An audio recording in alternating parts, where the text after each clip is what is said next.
I'm here with Senator Steve Southerland, who is running for re-election. And first off, Steve, just tell us a little bit about yourself. Well, thank you, Reed.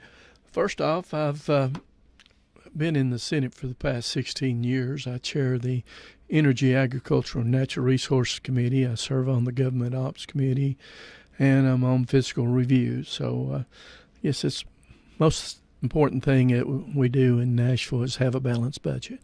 So I've been in the finance business for 32 years. I owned a mortgage company called Mortgage Federal for over 20 years, and I worked with Home Federal Savings Loan here in Greenville for 11 years. So I enjoy hunting, fishing, and all kinds of water sports. So I enjoy the nature, and especially in East Tennessee. And Steve, tell us why you decided to run for re-election.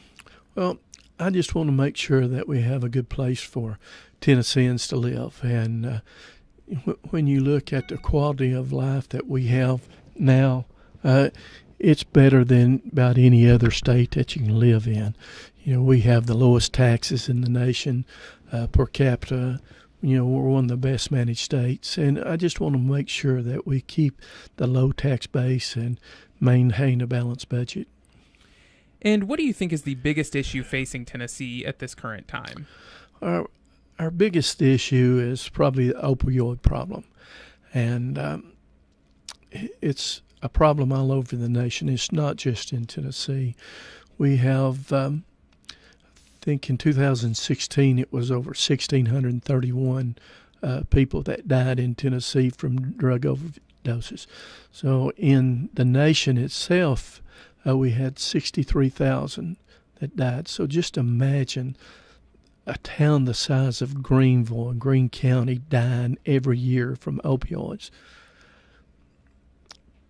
And what are your plans when you are reelected, since you are running unopposed this time around? Well, I plan on doing the same thing I always have, listen to my constituents and trying to find out how I could solve their problems. You know, just this a couple of weeks ago or months ago, we had a big problem with the dairy farmers, and especially in East Tennessee and Greenville.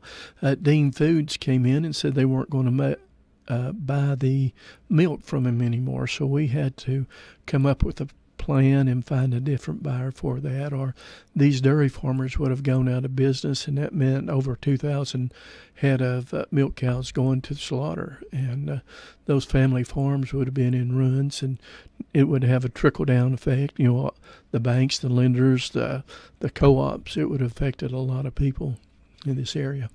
And is there anything else you'd like to say before we go? Well, I'd just like to thank the people of Greene County and the 1st Senatorial District for electing me and giving me confidence. And I think I've done a good job for them. And my door's always open, and they can call me anytime. I keep my phone number in the phone book, so that's one of the things. I have a lot of people calling, and I'm able to help them with their problems. That was State Senator Steve Southerland, who is running for re-election in the 1st Senator District.